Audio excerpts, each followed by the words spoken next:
अस्सलाम वालेकुम नाजरीन। जहाँ जहाँ और लाइफ की ट्रांसमिशन देखी जा रही है मुल्क में, मुल्क से बाहर, सबको ईद की, छोटी ईद की ढेरों खुशियाँ मुबारक हों।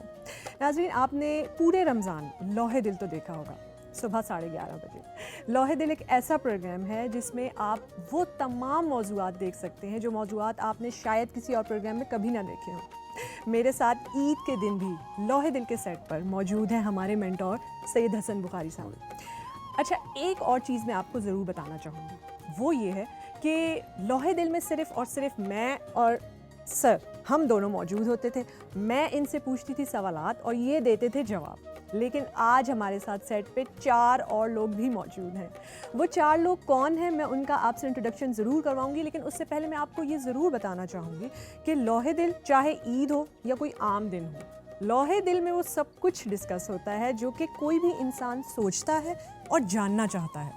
हमारी यूथ क्या सोचती है ईद को लेके और बाकी मौशरती मौज़ूआत को लेकर, उनके जहन में क्या चीज़ें आती हैं, इसी पर ही आज हम बात करेंगे। सेट पर मेरे साथ हसन सर तो हैं ही, लेकिन मेरे साथ मौजूद हैं अक़दस, उमर, असफन और रुबैल। ये चारों वो स्टूडेंट्स हैं जिनको हमने बड़ी मुश्किल से इकट्ठा किया, क्योंकि आपको पता है कि यूथ को इकट्ठा करना, वो भी ईद वाले दिन सुबह सुबह, बहुत मुश्किल है। इन सब को हमने इकट्ठा किया है, ये सब हमें बताएंगे कि ये क्या सोचते हैं। सर से पूछेंगे और सर जवाब देंगे। सर, ईद मुबारक। बहुत बहुत बहुत बहुत ज़्यादा शुक्रिया। कैसी हैं आप? मैं बिल्कुल ठीक हूँ। आप बताइए कि ईद शुरू तो हो चुकी है, आपकी ईद किस तरह से शुरू होती है? जिस तरह सबकी शुरू होती है, जैसे सबकी होती है, और हम नमाज़ पढ़ते हैं, उसके बाद फिर इंतज़ार करते हैं कि हम जो है वो लोगों से मिलें या मिलने जाए, वो हमसे मिलने के लिए आए। ठीक है। और जैसे सबकी जबकि होती है, और कुछ अरसे बाद ऐसा हुआ कि जो वक्त गुजरता गया तो ये लगना शुरू हुआ कि ये तो वो ईद नहीं थी जो कि हम सोचा करते थे, जिस तरह से मनाया करते अच्छा सर, थे। आपको भी ऐसा ही लगता है? लगता था जी, लगता था, और बहुत शिद्दत से बहुत अरसे तक ऐसा लगता रहा। तो और इसी ऐसे लगते रहने में समझ आया कि ये तो हमारी एक्सपेक्टेशंस या हमारी उम्मीदें ईद से कुछ वो नहीं थी जो होनी चाहिए थी। हमने कुछ चेंज कर लिया, या हम जल्दी बड़े हो गए, या हमारे लिए वो जो खुशियाँ थी वैसी ना रही जैसे होनी चाहिए थी। तो ये इस तरह की सारी बातें मेरे साथ, हम उस कैफियत से गुजरते जिससे सारे बड़े गुजर रहे होते हैं, हम सब इसी तरह से। अच्छा। अच्छा सर, मुझे ये बताइए कि मैं आपसे अक्सर सवालात पूछा करती थी, तो आप कहते थे कि मिस, आपके पास एक बड़ी तवील फ़हरिस्त होती है सवालात की और आप मुझसे पूछते हैं। तो आज हमारे साथ 4 और मेहमान भी मौजूद हैं, मेरे बिल्कुल ख़्याल है। से इनके पास भी तवील फ़हरिस्त है। है। तो हम शुरू करते हैं। अक़दस, आपके पास कुछ अगर सवाल हो तो आप ज़रूर सर से पूछें। जिस तरह सर ने कहा अभी कि ईद को जैसे हम एक्सपेक्ट करते थे छोटे होते थे, और जैसे जैसे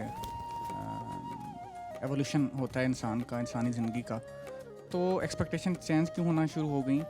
और पूरे रमज़ान में मुझे एक फ़ीलिंग होती है कि आया ये एक समर है, रोज़े रखने का समर है, या ये एक प्रैक्टिस है कि हम इतने एक कठिन मरहले से गुजरते हैं जिसमें हम ज़ाहिर भूख प्यास को दबाते हैं और दीगर जो ख्वाहिशात होती हैं, उनके बाद सडनली एक चेंज आता है जिसमें हारमनी होती है, हम सब मिलते जुलते हैं। लेकिन सवाल यही है कि आहिस्ता आहिस्ता वो नापैद होता जा रहा है। वो जो एक कल्चर था, वो जो हारमनी थी, वो जो एक ताल्लुक़ होता था, आपस में खुशी होती थी कि मिलेंगे, सब इकट्ठे होंगे और ईद मनाएंगे, वो मुझे लग रहा है कि एलिमिनेट होता जा रहा है। वो जो आंसर था, उसकी क्या वजह है? तो आपके इसमें दो मुझे सवाल नज़र आए। एक तो ये कि हम ईद मनाते क्यों हैं, हम क्यों खुश होते हैं, तो वाकई खुशी की वजह है कि नहीं है। और हम तमाम, हमारा तमाम मीडिया भी और हमारा तमाम मज़हब भी एक सटल खुशी को और एक वाज़ेह खुशी को प्रमोट कर रहा होता है। तो एक सवाल है कि बनानी चाहिए, बिल्कुल बनानी चाहिए, और उसकी वजह बड़ी मुनफरद और बड़ी अलग है। वो बड़ी मुनफरद और बड़ी वजह अलग ये है कि हम रोज़ा, बल्कि कोई भी इबादत, उसका मकसद ये है कि हम बहैसियत इंसान ग्रो करें, हमारी जहनी और रूहानी तरक्की ऊपर जाए, बुलंद हो। अच्छा, मुझे बताइएगा, मेरे सामने याद है एक दफ़ा प्रोग्राम में शायद कहीं डिस्कस किया था कि क्या कोई ऐसी माँ है, आपकी अपनी अपनी अम्मियाँ होंगी, अल्लाह उनकी ज़िंदगी करें, ठीक है, क्या कभी वो चाहेंगी कि मेरा बच्चा सो रहा है, उसको मैं सोते आधी नींद से, कच्ची नींद से जगा दूँ? Would she want it?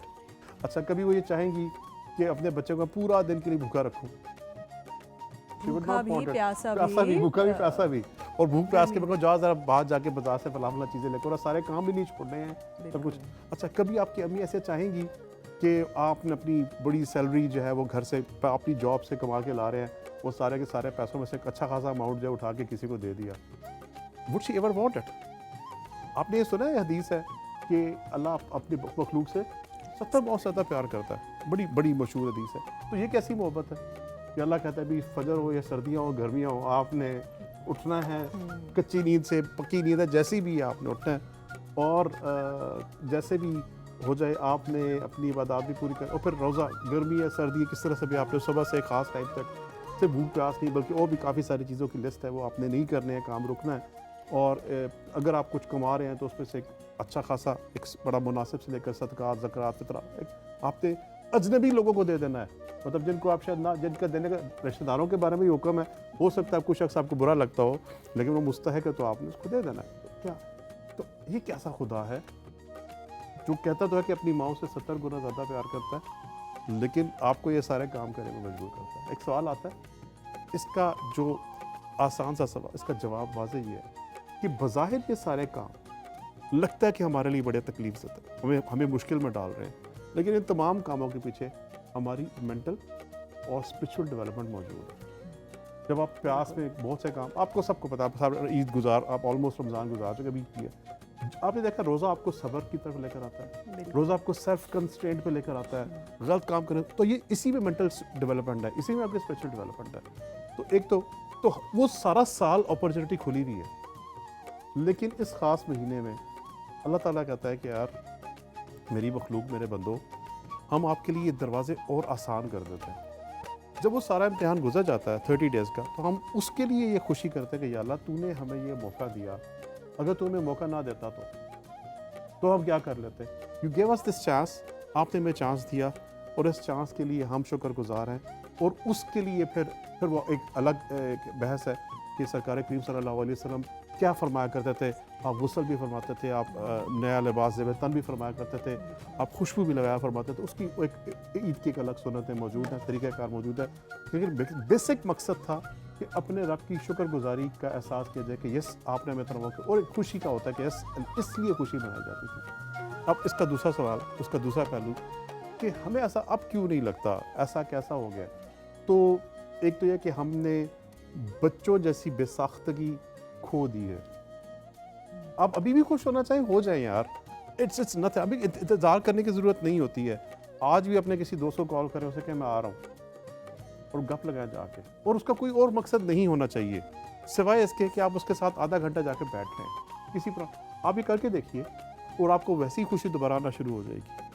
हमने ओवर प्लानिंग का अपने आप को कर लिया, हर चीज़ को फॉर्मूला, खुश होना चाहते हैं हो जाएं, रब्ते करना चाहते हैं रख लें, ज़िंदगी को बड़ा आसान कर दें। किसी को बंदा आपको किसी अरसे से नहीं मिले, उसके घर एक मिठाई का डब्बा, एक केक लेकर चले जाएं कि यार मैं मिलना चाह रहा था, इसी में बेसाख्तगी, इसी में खुशी है। बिल्कुल ऐसा ही है। नबी पाक की हदीस भी है कि जैसा हम लोग को पता है कि ये जो ईद है बेसिकली ये हमारे लिए एक तोहफ़ा है, उन तमाम रियाज़तों का, उन तमाम मुश्किलात का जो हम रमज़ान में उठाते हैं भूख प्यास की वजह से, उसके लिए हमें अल्लाह ताला की तरफ से ये इनाम है ईद। नबी पाक का फरमान है कि जिसने तलब सवाब के लिए ईदैन की शब यानी कि शब ईद उल फितर, शब ईद उल अज़हा क़याम किया, उसका दिल उस दिन नहीं मरेगा जिस दिन बाकी तमाम लोगों के दिल मर जाएंगे। ये एक बहुत बड़ी बात है, एक बहुत बड़ा नुक्ता है। हम लोग ईद की रात यानी कि अभी जो आप लोगों को तो पता ही होगा, जो चांद रात हमने गुजारी है माशाल्लाह से, उसमें हम लोगों की क्या एक्टिविटीज़ होती हैं वो भी बिल्कुल डिफरेंट हैं, जो कि हमें बताई गई हैं उन टीचिंग्स से बिल्कुल डिफरेंट है। तो हसन साहब, मेरे ख्याल से मुझे तो याद है कि जब हम छोटे होते थे तो मैं तो अपने ईद वाले कपड़े जो है ना वो रात को छुप छुप के भी देखा करती थी, लेकिन मेरा नहीं ख्याल कि ये जो बच्चे हैं और ये वाली जो जनरेशन है, इनको कपड़ों में, जूतों में या इन तमाम चीज़ों में उस तरह की दिलचस्पी हो। इसकी क्या वजह है? वो ये खुद ही बता सकते हैं कि ये कोई है दिलचस्पी कि नहीं है। तो एक बचपन का वाक़या याद आ गया। मेरे ताया अब्बू का बेटा था और छोटे छोटे होते थे हम, ज़ाहिर है जैसे आपने बात की, कपड़े लेने का बड़ा एक चार्म होता था, बड़ी खुशी होती थी। तो उसने जूते लिए और लिटरली जो भी आ रहा था ना कज़न, वो एक जूता निकाल के उसको दिखा रहा था, और at the day of the Eid जब सुबह दोनों जूते निकाले तो उनका नंबर चेंज थे लेकिन पूरा ईद का दिन बड़ा सैड गुजरा उसका, और हम उसको तपाते भी थे, हम इस उसको तरह खुश भी की रखते छोटी थे। छोटी बातें जो हाँ, हैं वो खुशियों में भी। ज़रूर हमारी ज़िंदगी का हिस्सा रही हैं, लेकिन मेरे ख्याल से वो अब नहीं है। अच्छा उमर, आप हसन साहब से मेरे ख्याल से कुछ ईद और अपनी जनरेशन के हवाले से कुछ पूछना चाह रहे थे, आप लोग डिस्कस कर रहे थे, तो ज़रूर पूछें। हाँ, मैं ये डिस्कस करना चाह रहा था, मैंने असफन से भी बात डिस्कस की थी कि हमारी जनरेशन के अंदर ईद पे अक्सर मैं दोस्तों से पूछता हूँ, मैसेज करता हूँ, आप क्या कर रहे हैं, तो कह रहे हैं यार आज सो के गुजारी है ईद। एक तो मेरा ये क्वेश्चन था। वैसे सर ये बात तो है कि ये हम लोग ये जो सोने वाला ट्रेंड है ना ईद वाले दिन, ये कहाँ से आया?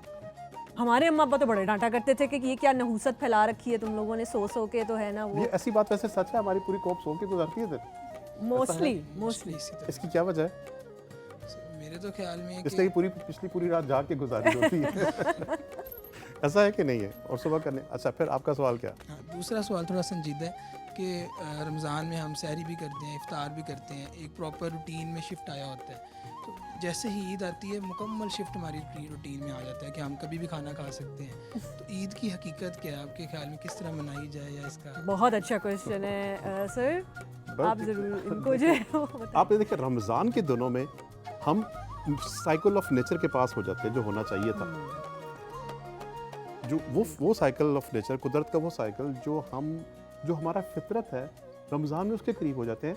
इसकी वजह से आपको रमज़ान में एक हल्की सी नेचुरल अनएक्सप्लेन्ड खुशी भी हो रही होती है। आपको भी नोट किया? उसकी वजह कि आप कुदरत के साइकिल को फॉलो कर रहे होते हैं। और कुदरत का साइकिल क्या है? अल्लाह सुबह फजर के टाइम उठे, नमाज पढ़े अपने, और तमाम पाकिस्तान के देहात में सुबह 5 बजे तक नाश्ता हो चुका होता है। ऐसा है कि नहीं है? ठीक है, 4 बजे, 4 साढ़े 4 बजे लोग अजानों के साथ खुद ही उनका नेचुरल साइकिल खुलता है, आँख खुल जाती है, सूरज आने से पहले पहले वो लोग नाश्ता करके अपने अपने कामों के निकल चुके होते हैं। और बाय ज़ोहर के टाइम वो अपना जो कुछ करके एंड सनसेट के ऊपर मगरिब के तकरीबन कोई आधा घंटे के बाद लोग अपने बिस्तरों पे जा चुके थे। ये वो नेचुरल साइकिल है जो कुदरत हमें चाहती है, इसको हम फॉलो करें। और दुनिया भर के बहुत ज़्यादा तरक्की याफ्ता मुल्क वहाँ पे अक्सर स्कैंडिनेविया हो गया, इवन अब इंग्लैंड के सेंट्रल सिटी को छोड़ दें, इसके अलावा बेशुमार जो हमारे जो वेस्टर्न नेशंस हैं वो साइकिल को फॉलो करती है। वो आपने सुना होगा early to bed early to rise, ठीक है? तो वो वाली बात दुरुस्त है कि ये कुदरत का साइकिल है। हमने उस साइकिल को थोड़ा सा अपनी कुछ वजूहात हैं जो भी है, हमने उसको इग्नोर करना शुरू कर दिया। हम लोगों को कहीं समझ आ गया, पता नहीं क्या लगा कि शायद लेट नाइट तक जागने में कोई खूबी है, कोई ज़बरदस्त है, फ़न है, एक्सेट्रा। हमारी डेफिनेशन ऑफ फ़न, हमारी डेफिनेशन ऑफ रिक्रिएशन थोड़ी चेंज हो गई, थोड़ी ऑल्टर्ड हो गई हैं, उसकी वजह से हमें फील। तो इसका पहला जवाब तो ये है कि हमने जो साइकिल ऑफ नेचर है उसको छोड़ दिया। असल साइकिल वो है जो हमारे रमज़ान में फॉलो कर रहे हैं। बिल्कुल। और नंबर 2, आप चाहें इस साइकिल के साथ स्टिक रह सकते हैं। आपकी हेल्थ ज़्यादा बेहतर होगी, आपकी नींद ज़्यादा बेहतर होगी, आपका ब्रेन मेंटली तौर पे ज़्यादा एक्टिव वर्किंग कर रहा होगा, इसमें कोई बड़ी रुकावट नहीं है। आप सर सबसे इम्पोर्टेंट बात आपने छोड़ दी वो कि क्या? आपका वेट भी कम हो जाएगा। बिल्कुल वो मैनेजेबल हो जाएगा। और जब चाहे वो ना खाएं, वो वाली बात जो है वो जब चाहे खाएं वो भी ऑटोमेटिकली कंट्रोल हो जाएगी। बल्कि मुझे एक बड़ी पुरानी बात याद आए, हकीम सईद साहब हमदर्द जो उनके बानी थे, मेरे ख्याल में शायद आप लोग उनसे नाम से वाकिफ़ होंगे, लेकिन मुझे उनसे बहुत बचपने में उनसे एक दफ़ा मुलाकात का, इसलिए कि मेरे कुछ बुज़ुर्ग थे, शायद दादिया माँ थी, वो पिंडी में एक दफ़ा जिन दिनों हयात थे, तो पिंडी में हफ्ते में एक दफ़ा तशरीफ़ लाया करते थे, अपने पेशेंट्स को देखते थे। तो ऐसा हुआ कि चूँकि मेरी एज बहुत छोटी थी उन दोनों, इट्स वे बैक, कोई मेरे ख्याल में 90s अर्ली 90s की बात है, क्योंकि लेट 90s में फैद हो चुके थे, तब छोटे थे। तो उन्होंने पेशेंट्स को चेक किया और ऐसा हुआ कि यके बाद दीजिए उनके पास कुछ 5-6 पेशेंट्स एक ही जैसे मर्ज के आ गए, जो मुझे लगता है कि वो कहीं उनका स्टमक का इशूज़ थे। तो वो अपने वो जो उनका क्लिनिक प्रैक्टिस का था हमदर्द सेंटर में, उससे थोड़ा सा बाहर आए। वो जो बाकी लोग जो पेशेंट्स इंतज़ार कर रहे थे, उन्होंने उनको बड़ी खूबसूरत बात उन्होंने कही। उन्होंने कहा कि मैं आपको एक सरकार करीम की सुन्नत बताता हूँ। वो क्या है? आप दिन में सिर्फ 2 दफ़ा खाना खाते हैं। और ये बात वो मेरे कहीं दिमाग में जम गई, रुक गई, और उस वक्त तो बचपन थे, लेकिन एक बड़ी खूबसूरत बात है, आप दिन में सिर्फ 2 वक्त खाना खाने की प्रैक्टिस करें। आप ज़्यादा हेल्दी रहेंगे, ज़्यादा एक्टिव रहेंगे, आप ज़्यादा, और उसको दरमियान में आप थोड़ा सा कोई लाइट सा मील ले लें, लेकिन don't go for a full heavy meal आप ना करें। तो आप ज़्यादा सेहतमंद, ज़्यादा चाको चौबंद, ज़्यादा तंदुरुस्त, ज़्यादा फ्रेश रहेंगे। उसके तो ये बात तो हमारा जो रमज़ान है वो उस नेचुरल साइकिल को हमें फॉलो करवाने की कोशिश करता है। ये बात अब इस दुरुस्त हो गई। और दूसरा पॉइंट आपका था शिफ्ट किस तरह वो एक आता है कि मतलब ईद जब आ जाती है, ईद से पहले आप सहर भी कर रहे हैं, इफ्तार भी कर रहे हैं, लेकिन उसके फौरी बाद एक ड्रास्टिक चेंज आ जाता है। वो तो हमारी रूटीन की तरह आ गई है। एक जो बात ज़रूरी है वो ये है कि हमें लगता है हम जिस साइकिल को फॉलो कर रहे होते हैं वो आप उसको चाहें तो उसको कंटिन्यू कर सकते हैं। आपको लाजमी नहीं कि आप सुबह उठते साथ ही हैवी किस्म का हलवा पूरी वाला नाश्ता करें, आपकी चॉइस है, लेकिन आप चाहें तो उसी रूटीन को अपने पर्सनल लेवल पे फॉलो कर सकते हैं। ईद की हकीकत ये है कि असल हकीकत ईद की है कि ईद का मकसद ही है कि अल्लाह का शुक्र अदा किया जाए। ये जो आपको दिन दिया गया। दूसरी बात कि इबादत ये नहीं है कि आप अपनी मर्ज़ी से कोई काम करें। इबादत के लफ्ज़ है अब से निकला है, अब का मतलब था गुलाम। और गुलाम कौन होता है? जो हुक्म आए काम करे, हुक्म ना आए तो उस पर खामोशी इख्तियार कर ले। कोई शख्स ये कहे ना कि जी मैं तो रोज़े ज़बरदस्त चल रहे थे मेरे, मैं तो शवाल के भी रोज़े नहीं छोड़ूंगा। नहीं, हुक्म है आप पहले 3 दिन शवाल आप तो रोज़े नहीं रख सकते हो, आप गुनाहगार होंगे। इसका मतलब है कि इबादत का असल मकसद ये है कि जिस काम को करने को कहा जाए वो किया जाए, और जिस काम से रोकने को कहा जाए आप रुक जाएं। मसलन अक्सर लोग सफ़र में, माह रमज़ान में सफ़र में रोज़ा रखना की ममानियत है। अब कोई शख्स नहीं जनाब मैं तो आज सफ़र में रोज़ा रखूँगा ही रखूँगा, तो इनफैक्ट वो हुक्म की खिलाफ वर्जी कर रहा है, वो गुनाहगार। उसकी कुछ शराइत है कि मैं जनरली करूँ कि भी मैं फ़िक़ही मसला डिस्कस नहीं करता। तो इसका मतलब ये है ईद हमें ये बता रही है कि when to stop, when to start. ईद हमें बता रही है कि जो नेमत मिली है। और हाँ, एक और बात भी, ईद का बड़ा कमाल मैसेज है। वो मैसेज ये है कि हर चीज़ का एक ज़ाहिर है और हर चीज़ का एक बातिन है। मिसाल के तौर पे ये जो ज़ाहिर है, एक टेबल पड़ा हुआ है, ये केक है, एक इसकी एक स्ट्रक्चर है, इसको खाएंगे मज़ा आएगा, ये टेबल है पड़ा, ये इसका ज़ाहिर है, इसके ऊपर एक लकड़ी। इसका बातिन भी है। उसके बातिन में क्या शामिल है? इसके बातिन में वो वुड वर्कर, वो लकड़ी का काम करने वाला कारीगर है, वो शख्स है जो उसकी लकड़ी को चीर के लेकर आया है, वो शख्स जैसे इसको रंदा करा, इसके बातिन के अंदर वो सब छुपा हुआ है। तो ईद का एक ज़ाहिर है और ईद का एक बातिन है। ज़ाहिर तो एक बज़ाहिर एक इवेंट ख़त्म हो गया, खामोशी हो गई, अब आप अगले बरस इंतज़ार करें। बातिन ये है कि आपकी एक खुशी का इवेंट इसलिए करार पाया कि आपको अल्लाह ने अपनी इबादत करने का इजाज़त अता फरमाई और आपने उस इजाज़त को अवेल किया। ये उसका मुकाम शुक्र है। अगर वो ना करता तो क्या होता? आप क्या कर सकते थे? उसका क्या आप बिगाड़ लेते उस ज़ात को? वो है ही बेनियाज़ ज़ात। तो ये दोनों कर लो। जैसे हम छोटे होते थे, हम बड़ी खुशी से ईद मनाते थे, हर चीज़ बहुत शौक़ से लेते थे। अब जैसे जैसे हम बड़े हो रहे हैं, बेशक हम जितनी मर्जी महंगी चीज़ ले लें, पर हम खुश नहीं होते। पहला क्वेश्चन ये बात सबके साथ आई या सिर्फ आपने अपनी बात? सबके साथ ही है। अच्छा, मेरा ख्याल है कि रुबैल का क्वेश्चन बहुत वैलिड है और ये हर जो मेरे ख्याल से सिर्फ ये यूथ का मसला नहीं है, मेरे ख्याल से ये हम लोग भी शायद सभी के लिए अब ये हो चुका है कि वो चीज़ें खुशी नहीं दे रही होती, इत्मीनान कल्ब नहीं बख्श रही होती, जो किसी ज़माने में हमारे लिए बड़ी खुशी का बायस थी। तो उसकी क्या वजह सर, ये भी ज़रूर बताइए। हमने कुछ हैप्पीनेस पे किसी ज़माने में बात की थी। जी, जी। हैप्पीनेस पे, खुशी पे। मुझे लगता है कि बड़ा और ख़ास तो वो जनरेशन जो आप अभी आप 20s में, आप लोग अर्ली 20s में अराउंड इसी एज के लोग हैं। मेरे ख्याल में शायद आप लेट 90s में पैदा हुए होंगे या 2000 में समथिंग करके अभी इसका या आपका एज डेट ऑफ बर्थ होगी। हमारे साथ एक बड़ा एक वो हो गया, छोटा सा अलमिया हो गया, ख़ासतौर पर वो लोग जो 2000 के बाद हैं। हम लोग इतना डिजिटली सराउंडेड हुए चीज़ों के साथ, गैजेट्स के साथ, गिमिक्स के साथ, तमाम किस्म के इक्विपमेंट्स के साथ, डिजिटाइजेशन इतनी ज़्यादा हो गई कि हमारे सामने हमें वो मौका नहीं मिल पाया फितरत को करीब से देखने का। और उस सारे इवेंट में शामिल हुआ। अच्छा, ये जो नई चीज़ होती है ना, ये आपके घर में बेशक वो नया टेलीविज़न हो, नया फ्रिज हो, ऑल्दो मुझे शायद कभी फ्रिज में इतना इंटरेस्ट नहीं हुआ, ठीक है, या एक नई वॉशिंग मशीन हो जितनी किसी खातून खानों का इंटरेस्ट हो सकता है, एक नई ऑटोमेटिक मशीन में शायद मुझे कभी इंटरेस्ट। लेकिन आप नोट कीजिएगा, नई चीज़ में ख़ास बड़ी एक चमक दमक, बड़ा एक अट्रैक्शन होती है। अच्छा, और ख़ास तौर पे वो नई चीज़ जब आपका मोबाइल हो या आपका लैपटॉप हो या कोई गिज़्मो गैजेट हो, तो वो आपको बड़ा अट्रैक्ट करता है। अच्छा, हमने ये समझा या हमें ये पता लगा या हमें ये बताया गया कि जो खुशी होती है वो ऑक्यूपेंसीज में होती है, चीज़ों को पा लेने में होती है। ये एक गलत डेफिनेशन है खुशी की, याद रख लीजिएगा। और हमारी पूरी ग्रूमिंग कल्चर की मूवी जो हम देखते हैं उसमें आपने अक्सर देखा होगा हीरो बड़ी मुश्किल से सफ़र करता है, वो एक अच्छी जॉब पा लेता है, फिर आप खुश होता है।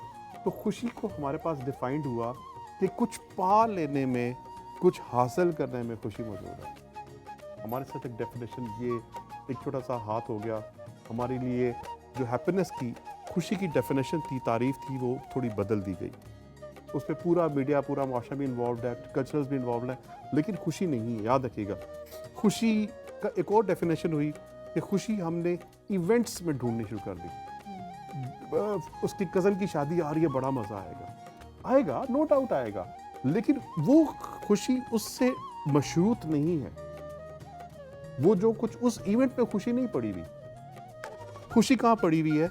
उस इवेंट में जब आप इकट्ठे होते हैं उसमें खुशी है, उस इवेंट में खुशी मौजूद नहीं है। आज आप खुशी कैलेंडर्स की डेट पे नहीं लिखी हुई। पहले आप लोगों से बड़ा खुल के मिला करते थे, खुल के मिलने में खुशी थी। ईद उल फितर के यकम दिन में खुशी नहीं छुपी हुई थी। ऐसा ही है। तो होता ही है। तो हमने, हमारी डेफिनेशन ये होगी कि हमने अपनी, सबसे पहले अपनी खुशी को मुझसे अटैच कर लिया कुछ पाने में। जब तक मेरी अच्छी जॉब नहीं हो जाएगी, जब तक मैं इतने 1000 रुपीज़ नहीं कमा लूँगी, I won't be able to be happy. जब तक मेरे पास एक फ़लाँ लेवल की चीज़ या फ़लाँ डिज़ाइनर्स क्लोज नहीं आएंगे, हमने अपनी लिस्ट ऑफ अचीवमेंट्स उसके ऊपर बेसिस, वो चीज़ों के साथ क्या होता है, वॉशिंग मशीन हो या लैपटॉप हो या नया मोबाइल फ़ोन हो, पूरे 5 दिन के बाद आप उसको साइड पर रखते हैं, छोड़ो यार।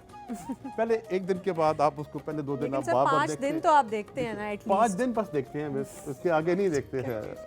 और क्या होता है, वक्त ने उसको पुराना करना होता है। और अगेन, हमने लोगों के साथ ही बांधी नहीं है। मैं जब तक फलां लड़की को नहीं पालूंगा या वाइस वर्सा, तक मैं खुश नहीं। और व्हाट हैपेंस, वो जब आप उसको पा लेते तो फिर कहते हैं या अल्लाह, अब शायद ना ही पाते तो बेहतर था। सर आप इनको काफी थोड़ा सा डीमोटिवेट नहीं कर रहे हैं? बिल्कुल भी नहीं पा कर लिया तो नहीं। खैर। What I am saying is आप पा के ना खुश हों, आप खुश होते हुए पाएं। वाह, आप अभी खुश हो जाएं, हंसे, हाँ, आप तो हंसते तो आप हंसना शुरू कर देंगे। और खुश होते हुए आप चीज़ें पा सकते हैं, उस पर आपको ज़्यादा मज़ा आएगा, ज़्यादा लुत्फ होगा। You decide to be happy. खुशी एक फैसले का नाम है, याद रखिएगा। डिसीजन एक फैसले का नाम है कि आप खुश होना चाहते हैं। आप अपनी डायरी पे, और ये कॉन्शियस जितने भी लोग हैं, खास हमारी नई जनरेशन सुन रही है, आप लिखें, I will be happy, I will be happy person, मैं एक खुश शख्स हूँ, या खुश बंदा, या खुश लड़का, या खुश लड़की हूँ। लिख लें उसे और बस खुश रहना शुरू कर। जब आप कदम, हम मुसलसल ऐसे इवेंट्स की तलाश में रहते हैं कि कोई ना कोई हादसा हो जो मेरे साथ गुजरे, तो मैं कहूँ यार मैं तो जो हूँ ना। और मैं नोट किया, एक शख्स है वो आके क्या यार मेरे साथ फलां बात होगी, दूसरे को छोड़, तेरे साथ क्या होता है, मैं बताता हूँ मेरे साथ क्या होता है। तो भी हम मुकाबला कर रहे होते हैं अपने साथ, एक दूसरे को किस बात में करें कि कौन ज़्यादा दुखी है। बहुत ज्यादा दुखी ठीक कौन है, है? इस पे दुख का कंपटीशन चल रहा होता है। ऐसे ही। वो कहेगा मेरी 2 दफ़ा मंगनी टूटी थी, वो कहता छोड़ यार मेरी 3 दफ़ा मंगनी टूटी थी। We have all those competition, हम उस मुकाबले में पड़े हुए हैं। नंबर 1, खुशी इवेंट्स में नहीं है। नंबर 2, खुशी लोगों को या चीज़ों को पा लेने में नहीं है। खुशी का टोटल ताल्लुक इस इंसान के साथ। आप आज डिसाइड कर लें। और इसी तरह से खुशी ईद में भी नहीं छुपी हुई। जब हम ईद पे बहुत बुनियादी एक बेसाख्तगी, बचकानापन के साथ किसी से जाके मिलते थे, उसमें खुशी छुपी हुई है। हमने अपने आप को, और याद रखिएगा एक चौथी बात, बहुत खूबसूरत बात है, खुशी हमेशा प्योरिटी में है, इनोसेंस में है, खुलूस में है।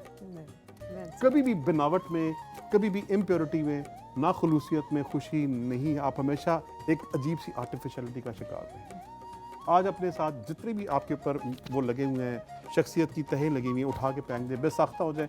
आप खुशी आपके दरवाजे पर, आपके कदमों पे आके खड़ी है। मेरे ख्याल से रुबैल आपको तो बहुत अच्छा आंसर मिल चुका है अपने क्वेश्चन का। असफन की बारी। असफन मेरे ख्याल से काफ़ी देर से कुछ पूछना चाह रहे हैं कि ईद और खुशी और हमारी जनरेशन क्या पूछना चाहेंगे आप? जी बिल्कुल, एक जिस तरह उमर ने बड़ी ज़बरदस्त एक बात की है कि सो के गुजरती है ईद, और मैंने ये चीज़ एक नोट की है कि फ़ोन यूज़ करके हमारी जनरेशन ईद गुजारती है। हमारी सर, जनरेशन को ये कैसे फ़ोन वाली वापस जो लेके कहानी आए? है ना, ये तो मेरे ख्याल से आप ज़रूर इनके जहन की ये वाली गिरहें ज़रूर खोलें ताकि मेरा जी एक पर्सनल टारगेट है, इनफैक्ट मैं शायद ना शेयर करता, कहते हैं कुछ गोल्स को मख्फी रखने चाहिए, लेकिन मुझे लगता है कि शायद हो सकता है कुछ लोगों से कुछ थोड़ी सी वो भी शायद उसका उनका दिल करे। मेरा एक गोल है ज़िंदगी का कि मैं अपने आप को मोबाइल फ़ोन से मैं से जान छुड़ाऊँगा इंशाल्लाह। ठीक है, मैं एक पर्सनल गोल है, ठीक है, इट्स इन माई रिटर्न, मैं डायरी में क्या आपको दिखा सकता हूँ कि मैं मोबाइल फ़ोन्स के यूज़ को इतना लिमिट कर दूंगा कि शायद 4 से 5 घंटे तक रह जाए दिन में, उसके बाद आई वुड बी ऑफ, मैं इसको कभी इसका हाथ नहीं लगाऊंगा, फिर रिटर्न को। क्यों? इसलिए कि मैं मोबाइल को ऑन करता हूँ, ये मुझे ऑन नहीं करता, बिल्कुल। ये मेरा मालिक नहीं है, ना मेरे रूटीन का, ना मेरे दूसरा रूट नंबर 2, मैं डिसाइड करूंगा कि मैंने किसको कब कहाँ राब्ता करना है। People are not gonna decide. हम बेसिकली वो हो गए हैं, उसको कहते हैं कंडीशन। आपने एक लफ्ज़ सुना है अक्सर, शैम्पू एंड कंडीशनर, ठीक है। ये कंडीशनर क्या होता है जी? ठीक है, बेसिकली आप सर, बालों, कंडीशनर जरूरी जी होता है, बिल्कुल जरूरी आप- है, मैं आपको टोटली कह रहा हूं। आप उसके इस्तेमाल से वो बल्कि नहीं मैं कर तो कह रहा हूं कि सकते। हम कुछ ऐसे बजाय हमको स्पॉन्सर भी रख देंगे कंडीशनर वाला, totally absolute is very. Conditioner का लफ्ज़ क्यों इस्तेमाल करते हैं जी? कंडीशनर का लफ्ज़ इस्तेमाल करते हैं, आप बालों को लगाते हैं लिक्विड, उसको बार बार एक खास एंगल से ट्रीट करते हैं, तो यहाँ से लफ्ज़ निकला कंडीशनर। कंडीशनिंग से मुराद है आप किसी शख्स को एक ख़ास हालत से गुजारते हैं, एक ख़ास कंडीशन से गुजारते हैं, तो वो शख्स उसके बाल, उसके रूटीन के आदी हो चुके हैं। एग्जैक्टली किसी भी ह्यूमन बिहेवियर, फॉर एग्जांपल आपके कोई ऐसे दोस्त होंगे कि जब तक वो मैसेज का जवाब ना दे लें उनको सुकून नहीं आता सुकून नहीं होगा। आता उनको, ठीक है। अगर एक बीप आ गई, आप मैसेज आ गया, आप ओके, एक और छोटा सा टेस्ट है, मुझे बताएं आपका मैसेज की बीप आई कि मैसेज आया, कितनी देर तक आप रेजिस्ट कर सकते हैं कि नहीं देखूंगा? सर वैसे मैं तो 5 मिनट से मैक्सिमम ज्यादा का टाइम आपका यस जी, मैं पूरा दिन भी नहीं देखूं तो मुझे कोई तसल्ली नहीं है, ठीक है। बट सर क्यूरोसिटी तो होती है, अब आप ना देखें तो वो एक देखिए- अलग बात है, लेकिन क्यूरोस आपको हो रहा होता देखिए है बिल्कुल क्या होता है, है, ठीक क्या है, लेकिन वही बात है, ज्यादातर क्या होगा, आपके प्रोड्यूसर का मैसेज होगा सुबह आ जाना क्या होगा, लेट हैं। ठीक है। मैक्सिमम क्या होगा, बेसिकली हमने अपने आप को कंडीशन किया।